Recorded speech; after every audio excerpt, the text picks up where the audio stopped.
Bos, Proton perdana 2.0 auto tahun 2017. Kereta dah cantik, cat dah baru, condition semua okey lagi, tak ada masalah. Kereta ni boleh loan bank, loan kredit dan loan kedai. Kalau nak beli cash pun boleh. Kalau berminat boleh datang kedai, tengok kereta, boleh test drive.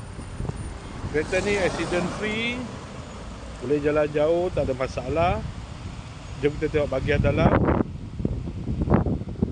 Kereta ni ada waranti 1 tahun. Dalam masih cantik lagi, leather seat.